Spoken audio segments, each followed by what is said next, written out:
Clement's Homebrew. Coming at ya. And this is the second part of a two-part series brought to you by SJ Pour because he was so nice enough to send us some beer. What do you got? Well, today we got the Big Gruesome. That's right.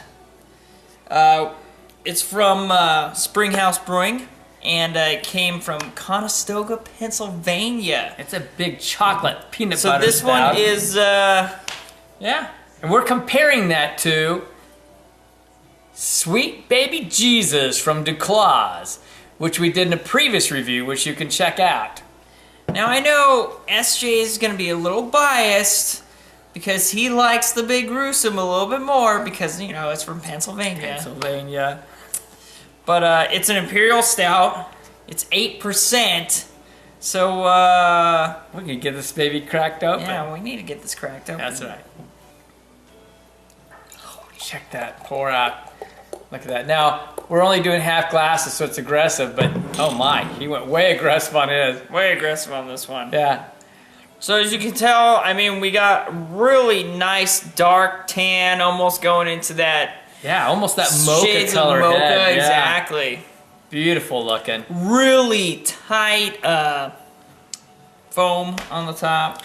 And it's a dark, dark, dark brown. It's not black, but it is completely opaque for sure. You're not getting any light through that. It's a beautiful beer. And even as I do this, as I gave it a swirl like, put up on the sides, it does leave some legs coming down the side of glass. Not really lacing, but it does leave some legs. It's a pretty beer. It's It time looks to get creamy.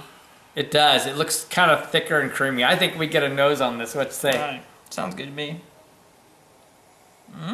Ooh, this is different. Okay, so the last one we did with the Sweet Baby Jesus, I got a lot of peanut butter smell. But with this, I got dark chocolate right away was what I picked up. First thing. I do too. Actually, do you even get any peanut butter smell? I don't get any peanut butter, but I'm getting like a vanilla sweetness and almost like a candy sweetness. You know, it smells like I stuck my head in a basket full of malt balls on Easter. Those chocolate malt balls.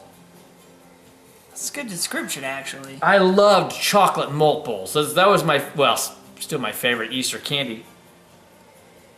Yeah, that's it, man. Those nice malt balls. And this is, so it means some nice maltiness to this beer. Maybe this means that this chocolate rabbit is filled with peanut butter. That's right. It's has some nuttiness. I will say that, but I get vanilla.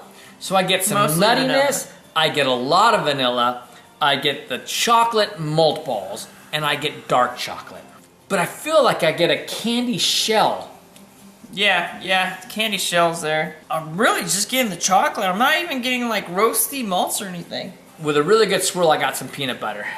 But it's light. It's a light peanut butter. Thanks, SJ. Cheers. Okay, interesting. I think I like this more than the Sweet Baby Jesus right off the top. I will say that. But I don't get the peanut butter so much. I get more of like that Easter candy, the malt balls, just like in the nose. The nuttiness that I get, kind of like from a brown ale in a way, where you get that slight nuttiness, and it lends, from the roasted malts and everything, it lends towards that. But I'm not getting like a peanut butter flavor. Yeah, I'm not pulling the peanut butter flavor either. I'm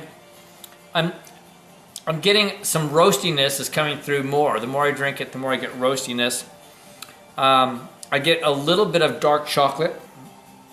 And it does taste just like I said in the nose. It's like, has a bit of that like chocolate malt ball. The Easter candies with a chocolate malt ball flavor. There's some bitterness. There's an underlying bitterness. There's an underlying bitterness. And that kind of balances out the whole flavors. Which kind of pulls in more of that roasty flavor and things, I think, because it kind of darkens the whole thing down, makes it more like a dark chocolate. But it's not a strong chocolatey beer. Not lots of chocolate on this. And there's a little bit of nuttiness, and there's some vanilla, but I don't get a lot of peanut butter coming off of it. I had a homebrew that came from Lermo22, and you can check out his channel. Christian didn't have this, so I get the glare. And he sent me a peanut butter chocolate stout that honestly kicks this thing's butt. It really does. So to date, the best chocolate peanut butter beer I've had is a homebrew. Absolutely, Larry. Well, a little disappointed when I'm searching for a chocolate peanut butter stout porter. The first thing you think of is like Reese's peanut butter.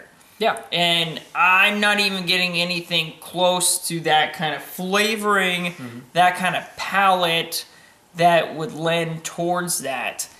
Maybe a little bit more creamier, maybe a little bit more sweeter touch to it, because when you think of chocolate and peanut butter, you're going towards a sweeter chocolate and more of like a nuttiness or like the flavoring. The bitterness on this kind of might be a little too strong personally, because it pushes whatever chocolate flavor you have into a dark chocolate and more roast and darker roast. It doesn't allow the sweetness to come through like it should. Are you ready to rate this one? Yeah, I think I am. It's a fun beer. I will tell you it's a fun beer to try. First, we're gonna rate it as a stout, specifically as a chocolate peanut butter stout. It was a good try. I just needed some peanut butter in it. I got a little bit of light nuttiness. And so the best I can do is give this beer a B for that stout. I'm gonna give this an 85. I'm gonna rate it on stout, and I've had better stouts. I'm gonna give it an 83. I mean, there's a lot of room for improvement. I mean, I'm not asking for an imperial stout, which it is. Technically 8%. Technically it's 8%. So I mean, I expected a little bit more play with this one.